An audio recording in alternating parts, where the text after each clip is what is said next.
semana para cada um de vocês. Seguimos firme e forte na nossa jornada que não pode parar.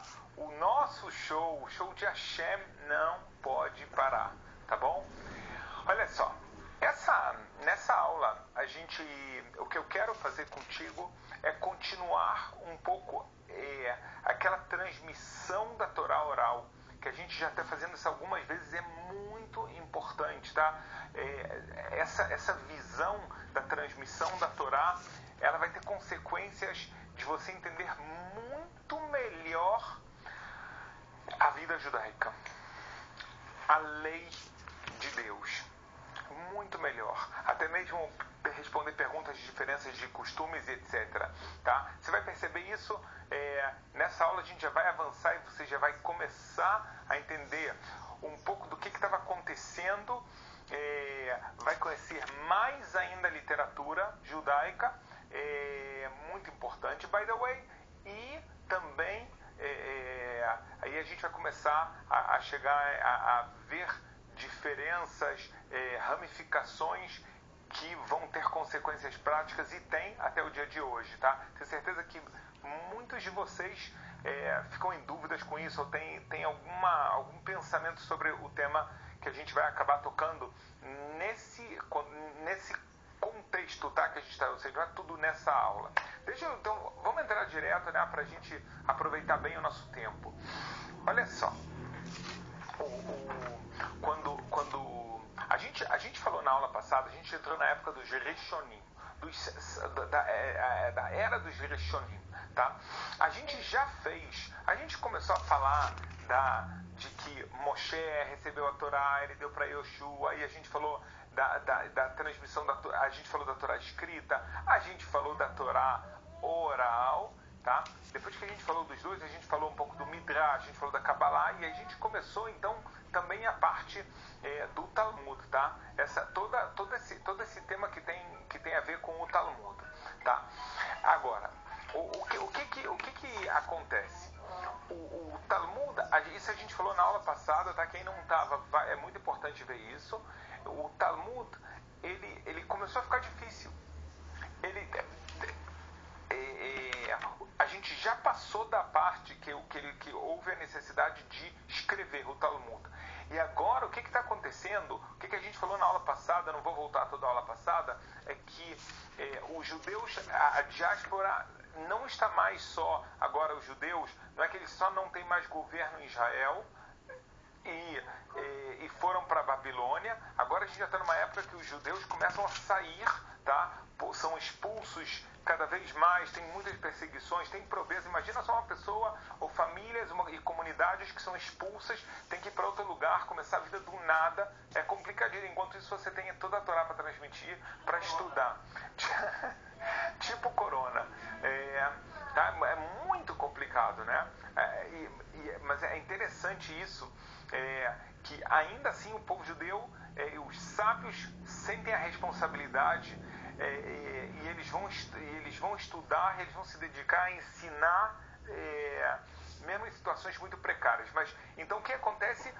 A diáspora já saiu da Babilônia. Eu não estou falando que não sobrou ninguém na Babilônia, mas até mesmo se na época dos gênios que a gente falou, dos Geonim, na época do Talmud da Babilônia e dos gênios, dos Geonim, o principal centro judaico era na Babilônia, que é pertinho de Israel, agora já não é mais.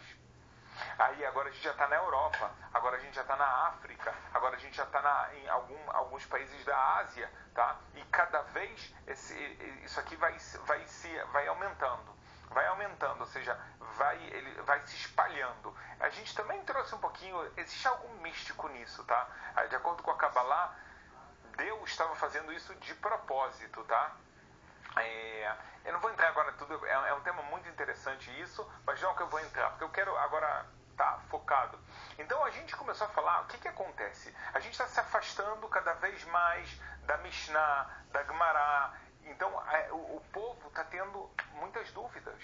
Então começou a ter necessidade de se explicar a Torá.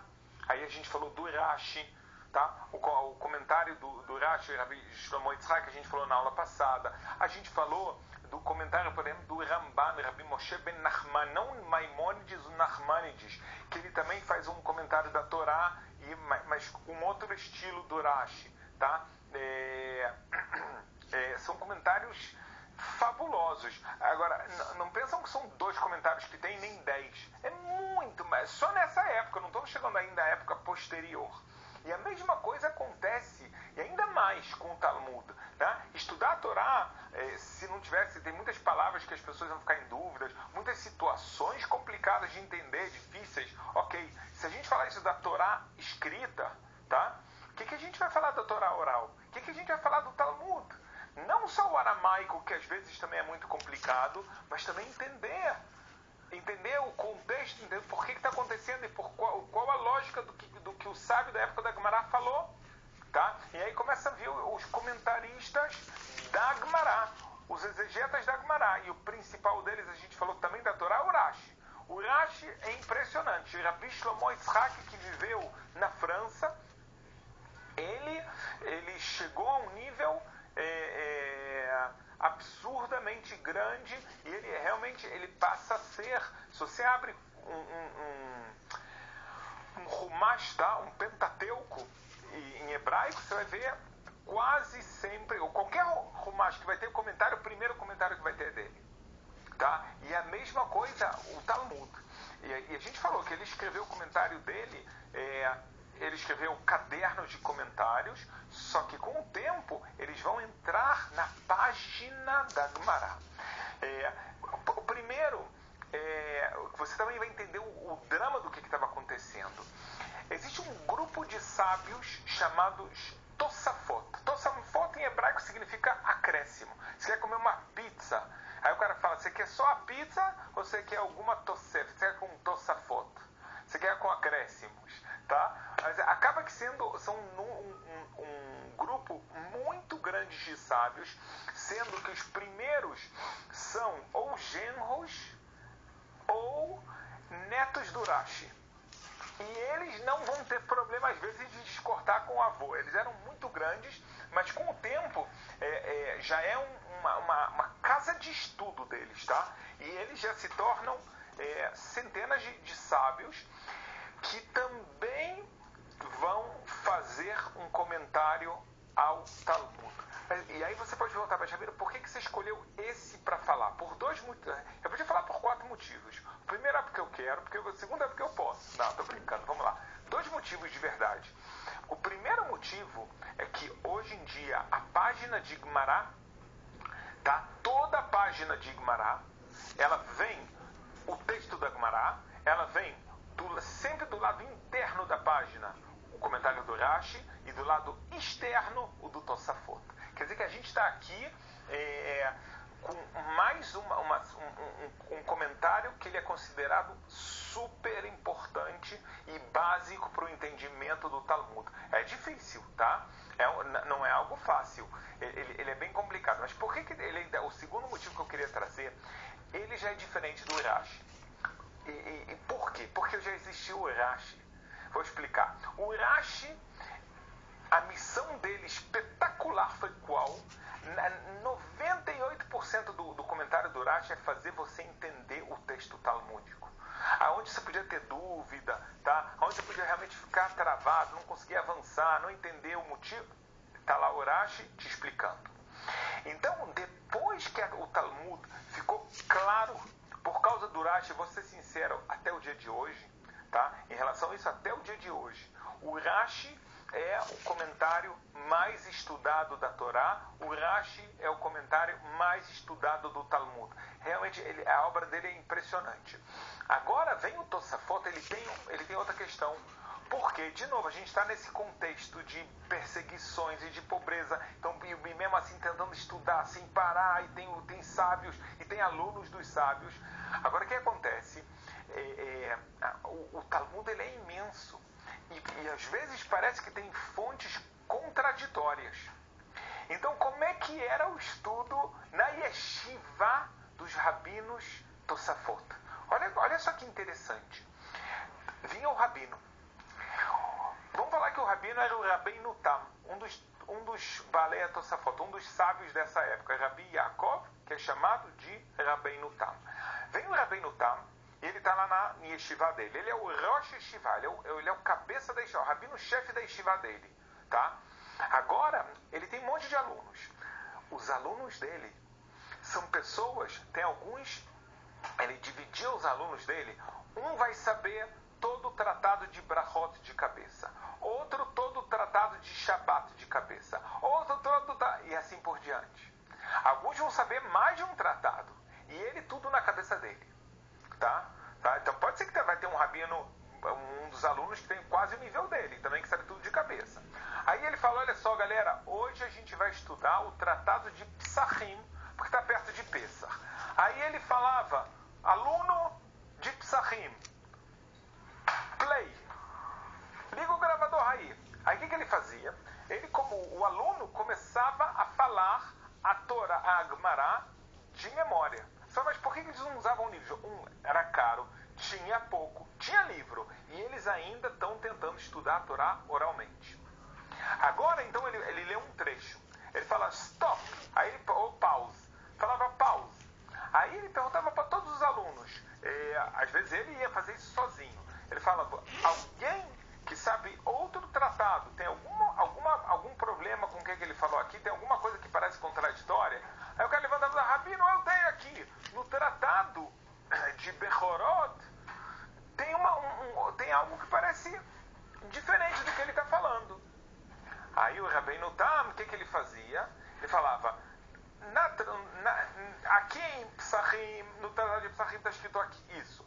No tratado de Bechorot está escrito isso. E aí ele explicava por que tinha essa diferença, como se ajustavam os dois textos talmúdicos.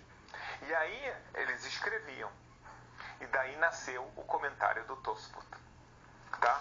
Então aqui a gente já está um nível a mais. Agora não é só entender o texto da Gemara que estava complicado. Agora é ver, não deixar pessoas poderem pensar que existem contradições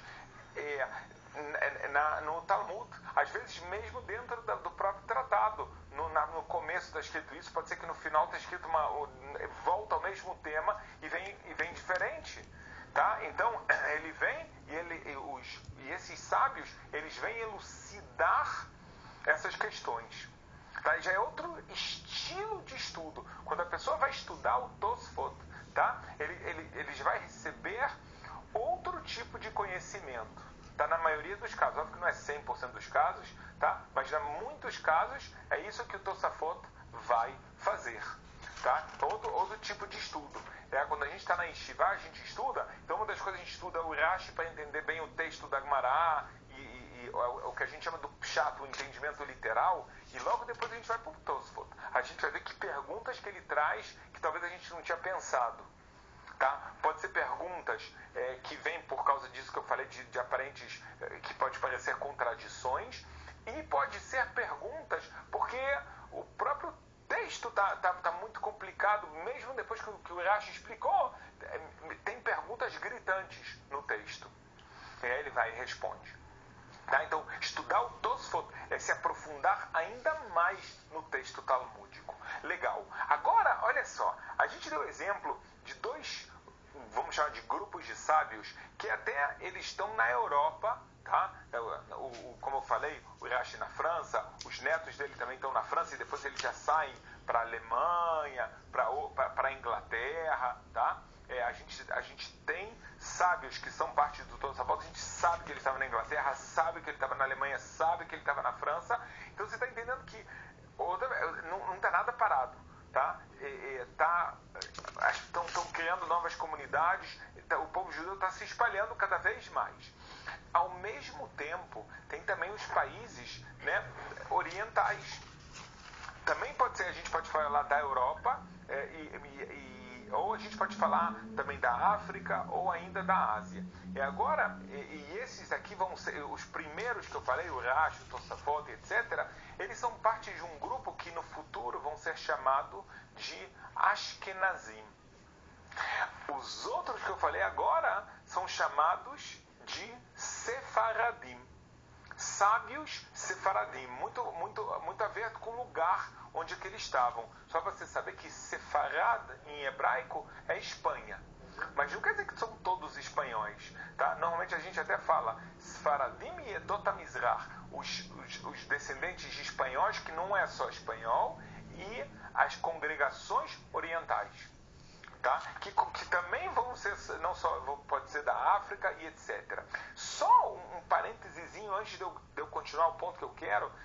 E enquanto isso a gente falou que vai ter um grande grupo chamado de Ashkenazim, outro grande grupo chamado de Sfaradim, existe um grupo fascinante que está isolado, está no Iêmen, são os iemenitas, em hebraico Teimanim. Eles saíram de Israel na destruição do primeiro Beit HaMikdash e lá ficaram, tá? E eles ficaram um pouco isolados, e o hebraico deles é fascinante, tá? Eles ficaram por um lado isolados, por outro lado, quando eles começaram a ter dúvidas da Torá e perguntas fortes até de fé e etc., eles descobriram o nome do sábio que a gente vai falar agora, que é o Maimônides, tá? Então eles vão seguir muito, também no final das contas, o Maimônides, mas também vai ser uma comunidade. Eu trouxe eles só para você entender que estão criando dentro do povo judeu 3 tipos de comunidade. Eu estou falando de uma forma muito geral, muito genérica: Sfaradim, Ashkenazim e Iemenitas, Teimanim. Beleza. Então vamos lá. O próximo sábio que eu quero falar, ele é muito importante para a gente falar, é o Maimônides, Rabi Moshe ben Maimon. Tá? O Rabi Moshe ben Maimon, ele vem um pouco depois do Rashi, tá? Vem alguns anos depois do Rashi, e ele chegou a viver na Espanha, chegou a viver na Turquia, e ele faleceu aqui em Israel. Não são todos os países, viveu no Egito, e ele faleceu aqui em Israel, está enterrado na cidade de Tiberíades, Tveria em hebraico, tá? Por que é tão importante trazer ele? Porque tem um dito muito interessante, muito famoso, judaico, que diz: de Moshe a Moshe não houve como Moshe. De Moshe Rabbeinu até Moshe ben Maimon, até o Rambam, não houve outro como eles. Aí você fala: mas Rabino, você acabou de falar do Rashi. Tá bom, isso aqui é um ditado, mas é um ditado que tem um belo de um fundo de verdade. Não quer dizer que não teve outro sábio tão grande ou até maior, mas o Rambam, ele faz uma mega revolução na literatura judaica. E eu vou te explicar por quê. Tá? Qual o dilema que o Rambam se encontrou? Para começar, o Rambam não era gênio. Tá? Gênio sou eu. O gênio é o Yaakov. Ele era... Não dá para falar. Tá? Com uma idade muito jovem, ele já comenta toda a Mishnah e ele já sabe tudo. Tá? Agora, ele se depara com um seríssimo problema que pessoas como ele não têm, mas ele sabe que as pessoas vivem isso. Qual o grande problema? As pessoas falam: Rabino, a gente está estudando o Talmud, mas qual a lei? Eu quero saber as leis de Shabat. E o Talmud, ele tem o tratado de Shabat. Para começar, não só lá estão as leis de Shabat, tem em outros tratados também. 2, para ser sincero, desculpa falar, está uma bagunça lá. Não é tão organizado o Talmud a nível de você conseguir, depois de estudar o Talmud, conseguir extrair a lei. Até porque você pode ter dentro de um mesmo tema, no começo do tratado, no meio dele, outra discussão sobre o mesmo tema, e no final, às vezes, você já esqueceu, já passar o tratado de Shabat, ele é extenso. Agora eu falei um tema que se chama Shabat, agora você tem N temas, tem um monte de temas. Então, as pessoas já não sabem muito bem a lei. Elas estão com dificuldade antes, nos tempos anteriores a isso. O grau de sabedoria das pessoas era tão grande que quando alguém falava alguma coisa de Shabat, ele tinha todo o Talmud de Shabat na cabeça dele. Quando alguém falava de Kasher, ele tinha todo o Talmud, todo o tratado de Hulin na cabeça dele. Mas agora está muito complicado. Qual a lei? E ainda com esse problema do Tosfot, com a discussão desse sábio, com aquele sábio, o que a gente vai fazer? Qual a lei? Então o que veio o Rambam fazer é inacreditável. É sobre-humano o que ele fez. Por quê? Porque se você pegasse hoje o homem mais inteligente do mundo e desse para ele casa, comida, roupa lavada, ele não precisa mover uma palha e ele vai dormir 2 horas por dia. Ele não ia conseguir fazer o que o Rambam fez. E o Rambam, o Maimônides era médico, ele tratava parte do tempo a corte real, o rei e a corte real. A segunda parte do tempo ele recebia os pobres que não tinham como pagar médico. E eu não sei como chamasse a terceira parte, ele estudava. Não dá para entender como ele conseguiu fazer isso. Simplesmente não dá para entender. Tá? É realmente sobre-humano. O que ele fez? Ele foi ousado. E teve gente que foi contra ele. O que ele falou? Ele falou, olha só, hoje em dia estudar o Talmud pode ser que para muitas pessoas está contraproducente, porque eles estão estudando e não estão sabendo a lei, no final das contas. Então, quer saber, eu vou escrever um livro que vai compilar de forma organizada todas as leis da Torá, de todos os temas. Se você quer saber, até o dia de hoje, não teve nenhum sábio, nenhum grupo de sábios que conseguiu fazer isso. Até o dia de hoje, com a internet, com tudo, ele é muito mais extenso do que o Shulchan Aruch. Ele trata de temas que o Shulchan Aruch, que é o livro de leis mesmo, o código de leis que a gente tem hoje em dia, não chega a tratar. É impressionante. É impressionante. Então, o que ele fez? O mega trabalho dele foi pegar, ele organizou toda a Torá em 14 grandes temas. Esses 14 grandes temas